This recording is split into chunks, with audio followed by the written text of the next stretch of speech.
Hey there, RC Girl here. Today we're taking a look at the Axial UTB18. This is gonna be the 1/18th scale version of the Axial Capra, so scaled down a little bit. We're gonna unbox it, show you guys what's included, and we're gonna go trail test it, so stay tuned.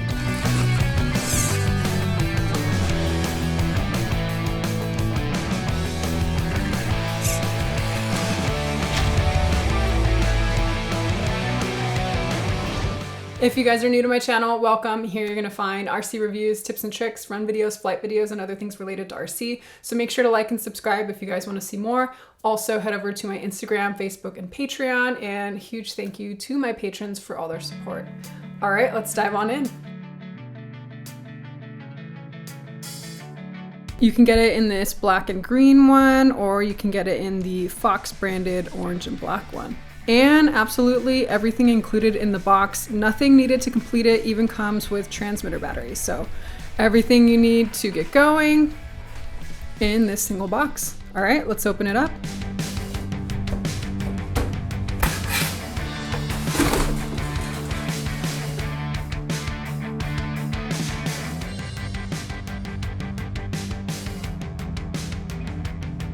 Alrighty, here we go. Look how freaking cool this thing looks. I love the Fox one. Nice. And I believe this is Axial's first 1/18th scale offering. Here we have the Capra family. This is the UTB 1/18th scale next to its bigger brothers. This is the original Capra. I believe it was released at my first Axial Fest in 2019. They released the product there. I did a whole video series on this, even did a custom airbrush paint job, my first airbrush. Did a lot of upgrades to this. I'll put a link to that up here and also in the description box below. And then we have the Capra 4-wheel steer. This one was released more recently and it has 4-wheel steering out of the box. Kind of cool. So interesting addition to the Axial family. Comes with this tube chassis design. You can see the little drivers in there. Do their heads turn? Yep, their heads even turn. Kind of neat. Keep your eyes on the road, buddy. This is gonna be a tube cage buggy. So UTB stands for Ultimate Trail Buggy. And it's gonna come with this really nice molded plastic cage. And on our interior, we even have some sticker decals on the instrument panels, a little GPS thing there for our passenger. And really cool that it comes with some LEDs. These are actually really bright. We'll turn that on in a second. You're gonna get a front light bar. It also has these little rock light pods here and front headlights. This rig comes with portal axles. So you're gonna get Curry branded front and rear axles. I believe it can accommodate rear wheel steering setup if you want to do that. There's enough clearance there on the rear. Pretty good greasing in there, I'd say. Nice metal gears, ball bearings. And these are gonna be fully locked diffs. I believe it's not just taking the screws to get the cap off. These are all one piece here. There's a little bit more involved in checking our diff boxes. Nice greasing in there as well. Metal axle rods. We got metal gears, ball bearings again. Look pretty good to me. Our steering servo is actually a full-size servo. This is the S651, and you're gonna have a plastic servo horn, plastic steering links up here. Might be something we wanna upgrade down the road. To access our battery compartment, kind of neat that they don't have any body clips. So all you do is you push it open. There's this clip there that hooks onto the tube cage, so don't have to fumble with those tiny body clips. I've always hated those anyway, so really nice access inside there. Comes with an EC2 connector, so one of the smaller connector types.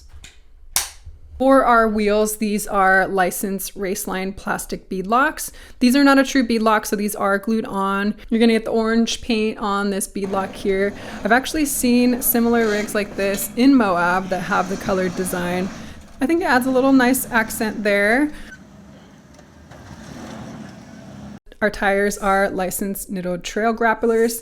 These are a very, very soft compound. It feels like there's some foam in there, but definitely not a high density foam. And these are going to be vented tires, so if you're going to be running through water, looks like there is 2 holes that you're going to need to tape up. These smaller scale, lighter weight rigs require a little bit of a different tire foam setup, which it looks like Axial accommodated that. I really like too that Axial has these little plastic hubcaps that cover the wheel nut. So you can just unscrew them and take your wheels off.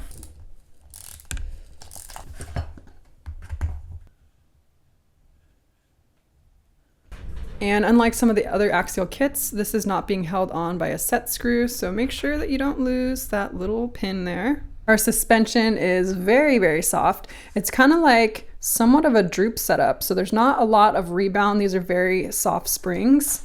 So I think that's going to be definitely great for crawling, kind of that slow, realistic body movement. Our shocks are plastic bodied shocks. There's an adjustable preload here.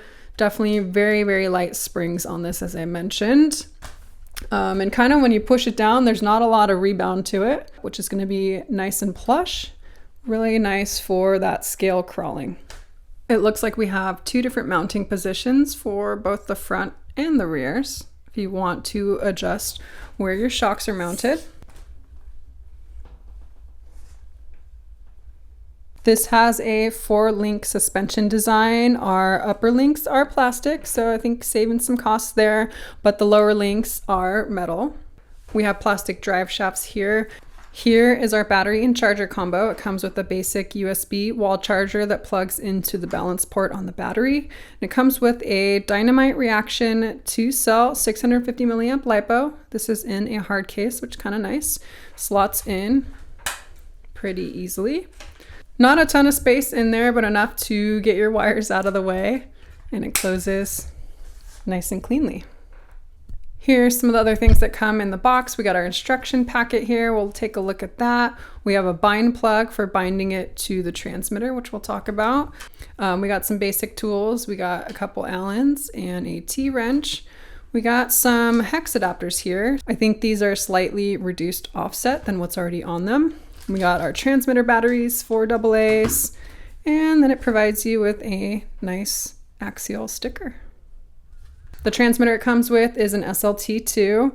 This is a 2-channel transmitter. You're gonna get some basic functions. You can set your steering and your throttle trim, and let's turn it on here on the back.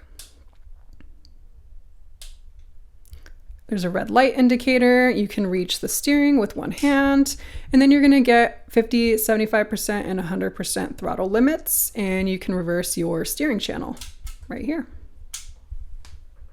Looks like our ESC is a 2-in-1 ESC receiver. You can switch between LiPo and NIMH battery. You can also change either to forward and reverse or forward braking reverse. All you have to do is change the position of the jumper pins.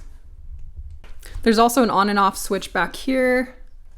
Even with turning the off switch off, remember to not keep your batteries plugged in. That can tend to drain them and ruin your LiPo batteries. So make sure to unplug the cables between use.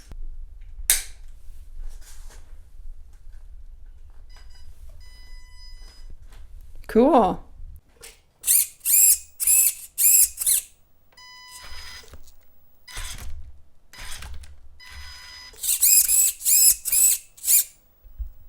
It comes with a pretty bright LED light bar here.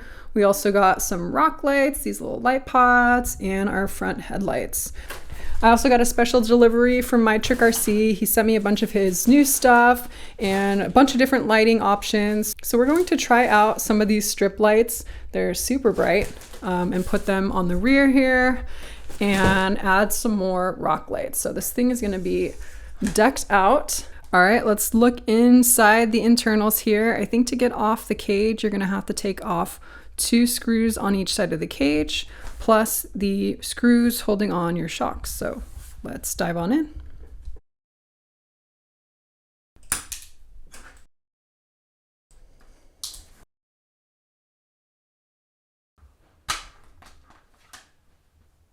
All right, we are inside. This is gonna come with a 37-turn, 380 size brushed motor. Pretty tight squeeze in here. We got a lot of cables going on. See the SLT 2-in-1 receiver ESC back here. Got our little gray antenna. It looks like there's actually, I don't know if you can see, but there's a spare port to power something. If you have any accessories, you can power those, though there's no 3rd channel to control it. Here's where you can move the pins between forward braking reverse and forward braking, and also the NIMH and LiPo batteries. I don't know if you could see that, it's a little bit dark. Here is our gearbox. I believe those are plastic gears for the most part, plastic gears inside there. There is a metal motor mount though, that's nice. Somehow we're gonna have to fit our lighting controller in there. So this is a new controller from MyTrickRC. This is the HB2. This is a pretty basic controller. So he has A, B, C ports for our low voltage lights, and then D, E, and F ports here for our higher voltage lights. Comes with a basic on and off switch, so there's not going to be any third channel control from your transmitter or anything. But look how freaking cool these lights are. These are the wafer lights. He makes them in a lot of different colors. And these are the light strips. So these ones are in red, also made in a lot of different types of colors, but so bright. I think I'm going to use these wafer lights as rock lights in the front and rear. And then I was going to put these strip lights into a 3D printed case and sort of make it like brake lights on the back. I think that's gonna look pretty cool. So this controller is powered off of your battery, so it plugs into the balance port. He recommends to sell LiPo limits on this at the moment. In the future though, they are hoping that this can be run off higher voltage. And he makes these 3D printed cases for these, so you just slide them in, and they come with a little lens.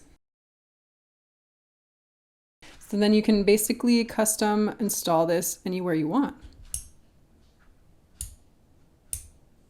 Very cool. There's actually a really nice spot on the rear to install these rock lights. So I think I'm just basically gonna glue them in place right here on each side. And for the strip lights, there's a really nice spot on the fuel cell back here. All right, we got our lights installed. So what I did is the controller attaches to the balance port, and so it's accessible here. It is a tight squeeze, but everything fits in there. So we're gonna hook that up. And what I did is I installed one of the red light strips here on the back.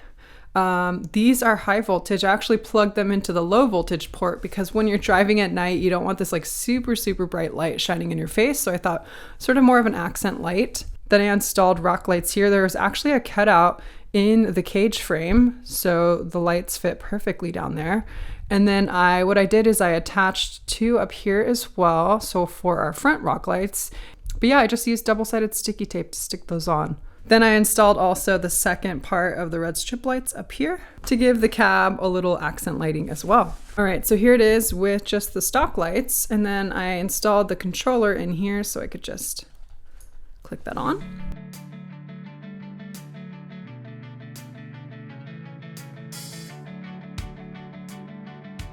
Super cool that the Fox is backlit. I think that looks awesome. And then we have our strip lights up there.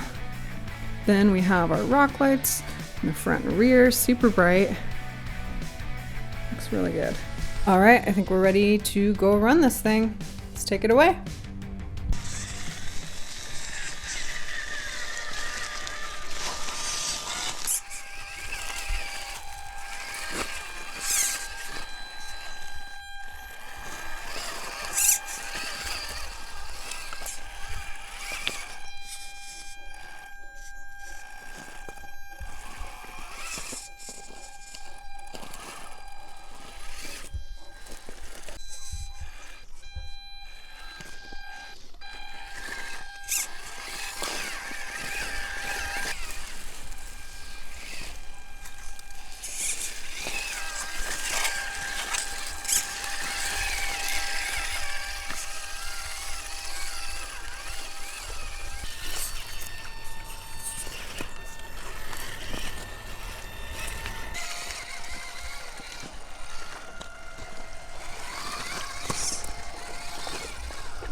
Alrighty, so what do I think about the Axial Capra UTB? The quality of this rig is super nice, definitely top notch, so they get a lot of points for making this a really, really nice hobby grade vehicle. It's not too big for the kids to handle.